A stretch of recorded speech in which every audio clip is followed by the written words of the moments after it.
oficialmente soy historiador. ¿Y ahora qué? ¿Sabéis una cosa? Os voy a contar un pequeño secreto antes de entrar en materia. Durante el tiempo que pasa en la universidad me he dado cuenta de algo, y es que esta institución está plenamente enfocada en crear en ti una falsa sensación de superioridad intelectual, dotándote, en la mayoría de los casos, de conocimientos sesgados con la ideología dominante de turno. Y es que es bastante lógico de entender, ya que esta institución hace tiempo que se convirtió en un negocio en lugar de un templo del conocimiento. En la universidad no expondrás tus ideas a otras antagónicas, ni aprenderás a debatir ni a pensar en libertad y críticamente, sino que te encerrarás en una burbuja, creándote un ethos a tu alrededor. El ethos, en los principios de retórica de Aristóteles, es la importancia del personaje que da el argumento. Por ejemplo, imagina que surge un debate público sobre el 12 de octubre y el descubrimiento de América. Los políticos se agarrarán a la historia para justificar o atacar este hecho, y es en este punto donde los historiadores tenemos una posición de autoridad. En un mundo ideal, donde esa idea de verdad estuviese plenamente conformada y respondiese a una única forma de entender la historia, así como a la moral y a los valores, es decir, lo que plantea Platón durante toda su obra, pues estas cuestiones serían fáciles de conquistar. Pero ¿qué sucede en el mundo real? Pues que en el mundo real no existe una única verdad, y esto es algo que no enseña la universidad, ni enseñan los medios de comunicación. Veréis, este 24 de febrero, Rusia lanzaba a cabo una operativa militar sin precedentes desde la Segunda Guerra Mundial, y no he visto todavía, hasta la fecha de realización de este vídeo, a nadie, y mucho menos historiadores, dar una explicación imparcial de este fenómeno y por qué se ha llevado a cabo, junto a sus posibles repercusiones. Lo que sí he visto, y por mucho, es propaganda, desinformación y cortinas de humo, aprovechando el conflicto para impulsar una agenda ideológica. Y no estoy sorprendido, de hecho hasta contaba con ello. Voy a confesaros algo, y es que estoy cansado de todos estos canales que únicamente tratan a la historia como una página de anécdotas y curiosidades, y no profundizan más allá. Puede haber contenido interesante, no lo niego, pero esa labor enciclopédica es ridícula en un medio de comunicación tan amplio como es Internet, y sinceramente, desde mi punto de vista, inútil. Para dar datos aleatorios, no te falta una carrera de 4 años, te basta con buscar en Google 5 minutos. Para alcanzar la verdad, es necesario dudar de tantas cosas como sea posible. Así que, como aún nadie ha lanzado el guante, aquí estoy yo para tocar un poco los cojones. Ponte cómodo, porque vamos a embarcar un viaje movidito. En este viaje el génesis del conflicto ruso-ucraniano, que puede llegar a desembocar en una guerra mundial o no en este 2022.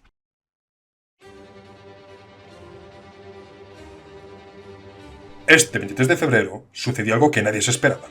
Tras una serie de negociaciones fallidas, Vladimir Putin inició una operación militar a gran escala con el objetivo de invadir Ucrania. No tuvieron que pasar ni 24 horas para que Putin fuese comparado automáticamente con Hitler y que todos los medios internacionales comenzasen a fabricar un discurso antirruso, dotándose de información falsa y creando escenarios para atacar los sentimientos de la población. El primer consejo que os voy a dar en este vídeo consiste en no fiaros de vuestras emociones. Tenerlo muy presente porque vamos a recurrir a él bastante. Si percibís que una noticia trata de apelar a vuestros sentimientos, rechazar esa noticia de inmediato, pues guarda una finalidad oculta que rara vez se corresponde con la realidad. Particularmente estoy ya bastante cansado de la estrategia pueril de todo lo que no me gusta es Hitler, pero parece que aún da bastante buenos resultados, a pesar de que se lleva usando para absolutamente todo que no casa con el discurso hegemónico desde hace más de 20 años. Apelar a los sentimientos y crear un enemigo único al que verter toda la rabia responde a los principios de propaganda diseñados por Joseph Goebbels y que posteriormente los medios de comunicación los ayudaron a potenciar, como indica Noam Chomsky. La gente no quiere pensar y detesta las respuestas largas y enrevesadas, cargadas de información. La masa quiere respuestas cortas y fáciles, y esto es algo que los medios de comunicación han aprendido a manejar muy profesionalmente. El análisis general que se está ofreciendo del conflicto ruso-ucraniano es una síntesis así de fácil. Una batalla entre los buenos y los malos. Un dictador tiránico y loco que ataca a un pobre país indefenso porque sí, porque está loco y ya está. Y es que si controlas las emociones del ser humano, eres capaz de dominar el mundo. No te hace falta mucho más. La historia lo demuestra. La democracia y el gobierno igualitario es algo bastante extraño y apenas un apéndice en la colosal obra del ser humano. Nos encanta ser dominados. Y creedme, no hay mejor dictadura que aquella que se viste de democracia. No es necesario crear respuestas elaboradas, pues cuando hablas a la masa, debes tratarla como si esta tuviese la inteligencia de un niño. Esto no es nuevo ni reciente con la guerra de Ucrania, sino que ya se ha dado a lo largo de la pandemia, donde han tenido que enseñarnos a lavarnos las manos, o bien durante la subida exponencial de la luz, que nos enseñan cómo vivir sin gastar demasiada energía innecesaria. Todo con muchos dibujitos y colorines, ¿verdad? Vamos a dejar de lado estas interpretaciones prefabricadas y vamos a centrarnos en un análisis racional de cómo se está empleando el conflicto. Es decir, vamos a donde duele, donde desde mi punto de vista encuentro dos explicaciones que pueden responder a esta cuestión. En primer lugar, lo más probable es que el conflicto sea diseñado como una guerra proxy, es decir, un conflicto para descargar la tensión entre superpotencias, de la misma forma que fue Vietnam o Corea. Lo cierto es que el conflicto está funcionando como una auténtica cortina de humo. No voy a ponerme conspiranoico y decir que la guerra estaba pactada por otros intereses superiores, bla bla bla. Para empezar, porque ni tengo esa información, ni existe forma de tenerla, ya que son suposiciones, y no voy a construir mi argumentación sobre el barro del puede ser. Pero lo cierto es que la guerra de Ucrania está sirviendo de manera excelente para desviar la atención. Ya casi nos hemos olvidado del presunto caso de financiación ilegal de Díaz Ayuso, la crisis interna del PP y los ataques a nuestra frontera de la mano de la remilitarización de Marruecos, el cual está empleando nada menos que más de un 20% de su PIB en defensa, mientras que aquí se entrega gratuitamente 20.000 millones de euros a un ministerio que no sirve para absolutamente nada. El conflicto también está funcionando genialmente para ser empleado como excusa frente al aumento de precios de carburantes por parte de los gobiernos de turno, algo que nadie se esperaba, ¿verdad? En Ucrania. Esto es así, señorías. Yo sé que para ustedes todo es culpa de Sánchez, pero es así, señorías. En todo caso, creo que es importante decir la verdad a los ciudadanos, señorías, no tratar de confundir a los ciudadanos. La inflación, los precios de la energía son única responsabilidad de Putin y de su guerra ilegal en Ucrania. Sí, señorías, es verdad, es la verdad, señorías. Y para acabar, ha vuelto a dividir a la sociedad en dos bandos, prorrusos y proucranianos, bandos que ni tan siquiera tienen que existir, pero el simple hecho de discrepar o aportar información con un punto de vista crítico te coloca en uno de ellos, porque ya sabéis, la historia es la lucha entre buenos y malos. En segundo lugar, ha quedado patente la debilidad del sistema democrático occidental. Joe Biden se ha coronado con una serie de desastres desde que ha sido investido presidente. Tuvo que retirarse humillado de Afganistán, es incapaz de pagar la deuda que mantiene con China, y ahora se ve intimidado por Putin, el cual, aprovechando la debilidad del sistema occidental, se aventura en su experimento ucraniano. Llegados a este punto, Occidente tiene dos posibles salidas: o recapacita sobre el camino que está emprendiendo, o continúa igual, hasta verse dominado por sus enemigos externos. Muchas cosas pueden decirse de la vida, pero una particularmente cierta y cruel es que ésta no perdona la debilidad. En pocas palabras, Occidente ha olvidado la naturaleza del ser humano, y ahora, cuando vuelve a tener un conflicto en su territorio, se está acordando, y más vale que se acuerde cuanto antes. Sabiendo esto, podemos constatar varias cosas: que la guerra está siendo empleada como una herramienta de coacción, cortina de humo y propaganda en el mundo occidental, mientras pone en evidencia la capacidad de nuestras instituciones exactamente igual que sucedió con la pandemia. Se ha elaborado una estrategia de evadir la culpa y renegar de la historia, entrando en una dinámica emocional para ofrecer soluciones a problemas realmente complejos, los cuales parten de una base que nuestros dirigentes desconocen de plano. Por esto vamos a analizar el germen del conflicto, alejados de esta perspectiva infantil. Así que para ello, os voy a pedir la dura tarea de que dejéis vuestros sentimientos e ideología a un lado, porque ahora entramos en un terreno donde estos conceptos no son bienvenidos. Entramos en la historia del ser humano.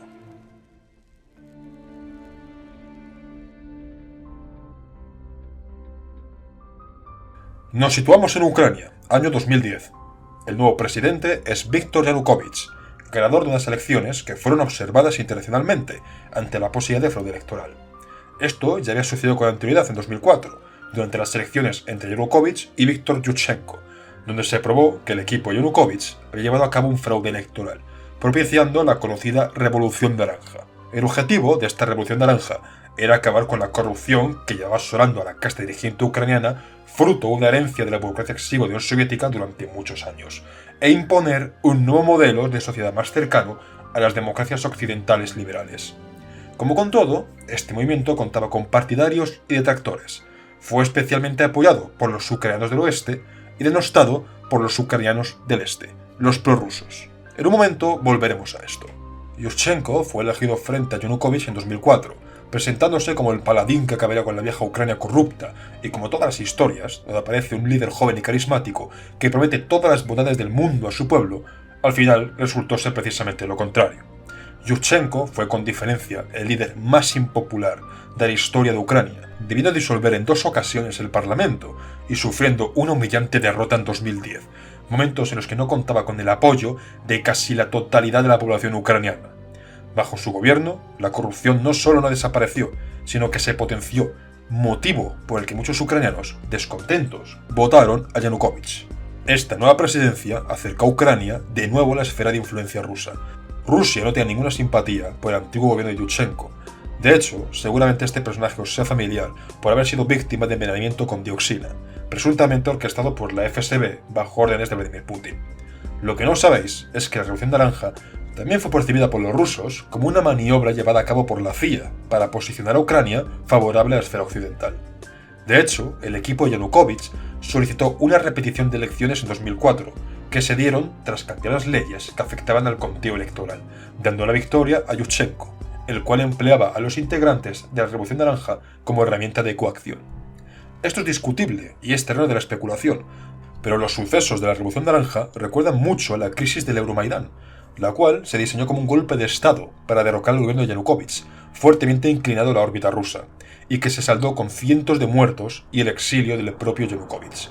Sean estas especulaciones reales o falsas, podemos sacar algo en limpio, y es que Ucrania, desde su independencia de la Unión Soviética, ha actuado como peón en el gran tablero de ajedrez de la geopolítica, siendo disputada por Estados Unidos y por Rusia.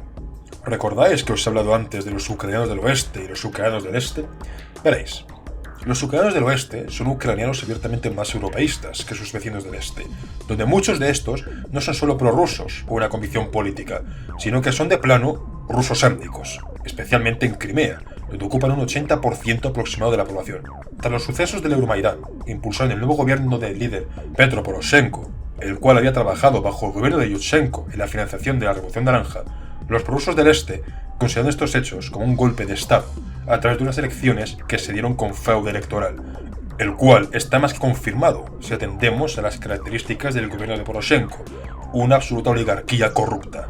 Mucho se está hablando hoy en día sobre Vladimir Putin y su fortuna como una forma de hacer propaganda, denostando su figura, pero se nos olvida cómo este líder ucraniano, Poroshenko, tan olvidado por Occidente, posiblemente por ser su aliado, ganó más de 400 millones de euros mientras el país se hundía en la crisis económica y la guerra, todo ello aprovechando la situación de precariedad de sus ciudadanos, y nadie le ha pedido las cuentas de ello. Pero volvamos a 2014. Los prorrusos del este, cansados de la situación, se rebelan y proclaman sus territorios, las repúblicas de Donetsk y Lugansk, como independientes de Ucrania, y comienza una guerra civil conocida como la Guerra del Donbass, por ser esta la región donde se inicia el conflicto. La Guerra del Donbass no ha acabado y continúa activa a día de hoy. De hecho, la reciente invasión de Rusia se encuadra dentro de esta guerra. Por esto, no deja de sorprenderme cómo la mayoría de la población se ha tomado el reciente conflicto como una acción sin provocación por parte de Rusia, cuando estamos ante unos sucesos con más de 8 años de trayectoria. Y esto solo si atendemos a lo relativo de la crisis del Euromaidán. Lo cierto es que esta tensión entre ucranianos del este y prorrusos viene desde mucho antes. Así que retrocedamos un poco más en el tiempo, concretamente unos 1132 años, año arriba, año abajo. La historia de Rusia es la historia de una tierra dura y fría, por lo que es prácticamente una norma de la naturaleza que sus forjadores fuesen hombres provenientes de tierras más duras y más frías. Rurik es considerado el padre mítico fundador de Rusia, una especie de Don Pelayo si hacemos la aproximación en el caso español. Esta figura, sin embargo, también es reclamada por bielorrusos y ucranianos, de forma que los tres pueblos parten de un origen étnico y cultural exactamente idéntico, el pueblo de Rus, varegos vikingos provenientes de la actual Suecia, los cuales forjaron la Rus de Kiev, una federación de tribus eslavas dedicadas a continuar la obra de Rurik. Principalmente era conocida como la Rus de Novgorod o el reino de Novgorod, pero tras el reinado de Oleg, al que seguramente conoceréis por vikingos, se trasladó la capital a Kiev. La Rus de Kiev fue uno de los estados más prósperos y beligerantes de su época. Joder, ¿qué puedes esperar de mezclar a vikingos y eslavos, verdad? La cristianización forzosa del territorio y la invasión de las hordas mongolas en el siglo XIII dividieron el reino en varios principados, del cual nos interesan concretamente 3: la República de Novgorod, el Principado de Galitzia y el Gran Ducado de Moscú. La República de Novgorod seguramente os sea muy familiares a aquellos que hayáis jugado a la saga de The Witcher, y seguramente la música que esté sonando ahora os traiga algún que otro recuerdo. Novgorod era ante todo un imperio comercial que tenía su ciudad principal, Novgorod, como centro financiero por excelencia. Esta se mantuvo apartada de los conflictos entre restos de principados y ducados, que habían surgido tras la desmembración de la Rus de Kiev, como una especie de Venecia a lo ruso, pero acabó sucumbiendo ante los ejércitos de Iván III, siendo masacrada su población y pasando a formar parte del Ducado de Moscú. El Principado de Galitzia y el Gran Ducado de Moscú son aquellos que nos interesan realmente, pues son la clave para entender en gran medida parte del actual conflicto entre Rusia y Ucrania. Galitzia fue el territorio que comprendía en mayor medida la actual Ucrania a día de hoy. Esta región, exactamente igual que hoy, fue territorio ansiado por diferentes potencias. Por una parte, los polacos occidentales, y por otra, los rusos del este. Gran parte de la existencia de este principado, desde la caída de la Rus de Kiev hasta el año 1349, cuando fue anexionada por el reino de Polonia, se lo mantuvo luchando en una suerte de guerras defensivas para preservar su unidad territorial. Esta historia es una historia de supervivencia, la cual ha fraguado en los ucranianos un espíritu de resistencia y de rencor hacia los extranjeros. Estos habían probado la miel de la independencia durante un periodo de poco más de 100 años, y nunca más dejaron de luchar por este deseo de sentirse libres. Tras ser anexionados por Polonia, comienza en el pueblo ucraniano a gestarse un sentimiento de rebeldía y autonomía que continuará potenciándose a lo largo de los siglos. Por otra parte, el Gran Ducado de Moscú es la otra cara de la moneda. El pueblo de Moscú, autodenominados rusos y considerados por ellos mismos los descendientes de Rurik y los sucesores legítimos de la Rus de Kiev, nació con ellos un deseo de expansión y dominio territorial de todas las antiguas tribus que pertenecían al reino de los varegos. Esto llevará al Ducado de Moscú a la anexión y subyugación de todos y cada uno de los principados y territorios que alguna vez estuvieron bajo el signo eslavo de la Rus de Kiev. La sucesiva conquista territorial de la mano de expansión del cristianismo y del latín llevó al pueblo ruso a considerarse los herederos del Imperio Romano, naciendo en su Volgais la idea de una nueva Roma, la tercera Roma, con capital en Moscú. Fue bajo Iván el Terrible que Rusia comenzó a emplear esta denominación, creando el Zarato de Rusia. El Zarato fue la continuación del Gran Ducado de Moscú, y su misión, muy sencilla, englobar bajo su mando a todas las naciones eslavas en la creación de un imperio que englobase a todos los pueblos eslavos, el sueño de Rurik y la culminación de la obra de la Nueva Roma. Es bajo Iván el Terrible que el Zarato de Rusia arrebata los territorios ucranianos a los polacos, así como Crimea a los tártaros y mongoles, además de comenzar a llevar una colonización de nuevas tierras en el este e impulsar una política de rusificación en los territorios conquistados. Seguro que muchos conocéis ya la arquetípica historia del destino manifiesto estadounidense y su expansión por las grandes llanuras contra los indios. Pues bien, los rusos ya tienen ese sentimiento del siglo XVI e hicieron exactamente lo mismo que los norteamericanos hicieron en el siglo XIX. Los pueblos ucranianos llevaban tiempo subyugados a los polacos y ahora pasaban al dominio de un nuevo amo que no solo quería cobrarles impuestos, sino impartirles un modo de vida y colonizarlos culturalmente. Es aquí cuando inicia el Imperio ruso, y es aquí cuando comienzan a darse políticas de reasentamiento de tribus étnicamente rusas en territorios alejados, para conformar una unidad territorial en base a sus ciudadanos. Esta práctica continuó ininterrumpidamente durante más de 400 años, mientras la legislación del Zarato eliminaba o marginaba la cultura y lengua ucraniana. Esta es la razón por la cual existen prorrusos en el este de Ucrania, la región más rusificada del país, y por qué los ucranianos occidentales detestan a los rusos.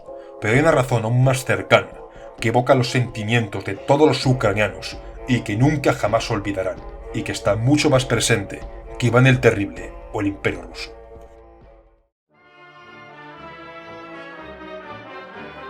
Se puede decir que bajo el régimen de Stalin, Rusia vivió su etapa más totalitaria, mucho más que bajo los antiguos zares y los déspotas medievales. El impulso de la colectivización agraria fue mortal para el pueblo ucraniano, propiciando uno de los genocidios más sangrientos anteriores a la Segunda Guerra Mundial, el Holodomor. La colectivización forzosa de los campos exigía que todos los campesinos debían agruparse en cooperativas de trabajadores, denominadas kolhos, las cuales debían cumplir con una cuota de producción que debía ser entregada al Estado soviético para progresar en el plan quinquenal que se había marcado. El resultado de la colectivización fue la hambruna. Se exigieron cifras de producción altísimas, las cuales el pueblo ucraniano simplemente no pudo cumplir. La solución de Stalin fue la siguiente: elevar las cifras de producción aún más, para que estos trabajasen más duramente. Esto parecía responder a una intención de acabar con el espíritu revolucionario ucraniano y sus ansias de libertad, las mismas que llevaban cocinando desde la Edad Media. No es de extrañar que se considere el Holodomor como un genocidio programado por el Estado soviético. El desabastecimiento acabó asolando Ucrania, donde el tan solo aportar unas pocas propiedades como una gallina era automáticamente síntoma de burguesía y ser denominado kulak, es decir, propietario o terrateniente. Según la historiografía soviética o procomunista, el Holodomor fue incentivado por los kulaks, que comenzaron a arrasar los campos para no entregar los recursos al Estado soviético. Aún de ser esto cierto, las autoridades soviéticas elevaron las cifras de producción con total certeza de que era imposible llegar a ellas, sea por los motivos que fuesen, por lo que no se puede eliminar la culpabilidad de la burocracia, y en especial de los dirigentes comunistas. Existe mucho juego con los números, desde cifras disparatadas de 10 millones de muertos a otras cifras ridículas de 100.000 muertos, cifras ofrecidas por el gobierno soviético y la historiografía comunista, los cuales no tienen en cuenta ni las fosas comunes, ni infiltración de cuerpos, desaparecidos y emigrados, además de haber sido realizadas a través de una burocracia defectuosa y corrupta. Existe un debate abierto sobre el Holodomor, y si este fue a causa de una burocracia ineficaz, una acción de propaganda occidental o algo que realmente causó millones de muertos. Como en todo, hay gente capaz de negar que el cielo es azul o que el pasto es verde, por motivaciones ideológicas o por simplemente maldad y miseria humana. Sea como fuere, los ucranianos tienen muy presente este suceso, y es una estaca clavada directamente en su corazón de desprecio total hacia el Estado ruso. No es de extrañar que uno de los líderes nacionales de Ucrania sea Stepan Bandera, un nacionalista radical que colaboró con los nazis en la limpieza étnica de judíos y polacos en Ucrania, además de querer crear un modelo de Estado a imagen y semejanza del Tercer Reich, con sus propias particularidades. El culto a personalidades controvertidas como Bandera y el expolio y asesinato en masa en la región del Donbass por parte del ejército ucraniano ha servido de base al presidente Vladimir Putin para lanzar su discurso de desnazificación de Ucrania, como pretexto para encabezar la ofensiva del 23 de febrero, alertando ante un presunto genocidio ruso en el Donbass. Aquellos que estamos curtidos en el tema recordamos los vídeos que se hicieron populares en 2014 del grupo paramilitar Azov, quemando vivas a personas en cruces, incluyendo a mujeres y niños, por el mero hecho de ser rusas. Esto es algo que la prensa occidental ocultó y sigue ocultando a día de hoy por tratarse de aliados. Y es que una realidad es que Ucrania está conformada de cientos de grupos neonazis, con una visión de lo que debería ser su patria, similar a la de Stepan Bandera. No estoy tratando de justificar a Vladimir Putin, sino aplicar contexto a la situación. El nazismo en Ucrania responde a un nacionalismo antirruso principalmente, y es reverenciado por gran parte de la población ucraniana del oeste. De hecho, figuras como Bandera y otros elementos como el ejército insurgente ucraniano, una rama militar que ayudó a los nazis en la guerra contra los rusos, o el beneplácito a grupos ultranacionalistas como Azov o Reich Sector, participando directamente en el gobierno de Ucrania, son particularidades propias del nacionalismo ucraniano y han sido celebradas por líderes nacionales como el propio Viktor Yushchenko o Poroshenko, ya que de una forma u otra representan un símbolo de irredentismo ucraniano frente al expansionismo ruso. Rusia, por su parte, también tiene sus particularidades, especialmente un movimiento nacionalista centrado en el paneslavismo, esa noción de agrupar bajo su bandera a todos los pueblos eslavos, valiéndose para ello de la historia de la Unión Soviética o del Imperio Ruso. No es que Rusia sea comunista a día de hoy, sino que es una potencia expansionista cargada de unos valores que en el mundo cómodo occidental no entendemos o simplemente no queremos entender como normales. Para los rusos, estos valores de culto a un líder fuerte, la expansión de su territorio y la integridad territorial de la mano del ejército y el autoritarismo responden a las etapas que ellos sienten como más grandes de su historia, que son la Unión Soviética y el Imperio Ruso, cuando Rusia era alguien y era respetada. Tras la caída de la URSS, Rusia no era más que un estercolero. El liderazgo de Putin, nos pueda parecer mejor o peor, devolvió a Rusia a la esfera internacional, y esto es algo que los rusos ven con gran esperanza. Simplemente no podemos juzgar a un pueblo sin conocer su historia.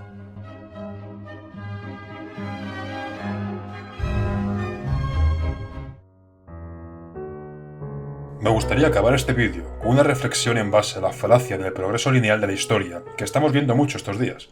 Desde el transcurso de la invasión de Rusia a Ucrania han emergido una gran cantidad de mensajes que desembocan todos en lo mismo.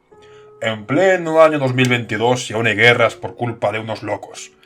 A lo largo de este vídeo hemos visto cómo unos rusos y ucranianos nacen de un punto común, se dividen y cada uno elabora identidades propias, unos enfocados hacia independencia y autonomía, y otros a la supremacía cultural sobre el resto de naciones eslavas. No he cesado de ver interpretaciones propagandísticas por parte de historiadores e intelectuales de rodillera, lameculos de quien ponga el dinero para tildar a Rusia de Estado comunista o de buscar la recuperación de la Unión Soviética, cuando podemos trazar una continuidad histórica de más de 800 años de forjación de un espíritu de pueblo que nos lleva a actuar como actúa, pero no ve a nadie criticar esa misma labor cuando exactamente las mismas acciones las cometen los buenos. Porque así es, la historia son los malos contra los buenos, pero los buenos son distintos, dependiendo de qué lado de la cortina de hierro nos encontremos. Putin's a killer. A lot of killers. We got a lot of killers. Why, you think our country's so innocent? You think our country's so innocent? I don't know of any government leaders that are killers in America. Well, take a look at what we've done too. We've made a lot of mistakes. I've been against the war in Iraq from the beginning. Yeah, mistakes are different We made than... a lot of mistakes, okay, but a lot of people were killed. So, a lot of killers around, believe me. La historia no es la historia del progreso lineal. No somos mejores por más años que pasen, ni por más tecnología que acumulemos. El ser humano es igual ahora que cuando vivía en las cavernas. Y es algo que la trasnochada propaganda occidental está tratando de ocultar. Por mucho que se hable de diversidad, tolerancia, igualdad, libertad o la palabra policía que se te ocurra, el ser humano está cargado de competitividad, violencia y odio. Se nos ha enseñado que debemos ser todos buenos con los demás y que entonces todos serán buenos con nosotros. Pero ¿qué es la bondad? ¿De verdad creemos que así funciona el mundo? ¿Quién practica esa bondad realmente en la vida real? Y hablo de naciones. Ni el Vaticano. La guerra de Ucrania es un suceso que lleva en marcha desde 2014, pero que curiosamente solo ha captado la atención para nosotros en 2022, coincidiendo con la etapa de gobierno de un presidente nefasto que emplea una escalada bélica como cortina de humo y jodiendo de paso a todos sus aliados, que tendrán que lidiar con los costes de la guerra, en especial la avalancha de refugiados. Vaya, se podría decir que tengo flashbacks. Para este vídeo me he limitado a otorgar una explicación histórica y he obviado las cuestiones económicas y geoestratégicas que subyacen en el conflicto, como el control ruso del Mar Negro o la instalación de bases militares norteamericanas en suelo ucraniano hacia frontera con Rusia, pues considero que no es la labor de este canal. Pero me gusta señalarlas para decir, también están ahí, y son más importantes incluso que la historia. Pero sin la historia no comprendemos el porqué de estas motivaciones. Y siento que la historia no se emplea como debe emplearse. Yo mismo he publicado 2 vídeos donde doy información bastante básica sobre hechos históricos, las legiones romanas y los pretorianos.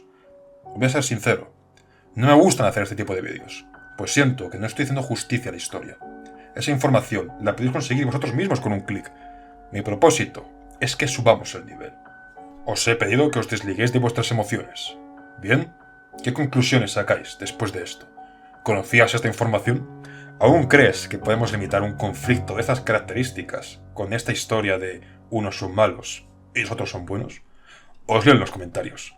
Sin nada más que añadir, me despido no sin antes dar las gracias a todos por los 1000 suscriptores. Me parece una locura tenerlos aquí. Gracias a todos vosotros y nos vemos en el próximo vídeo. Hasta pronto.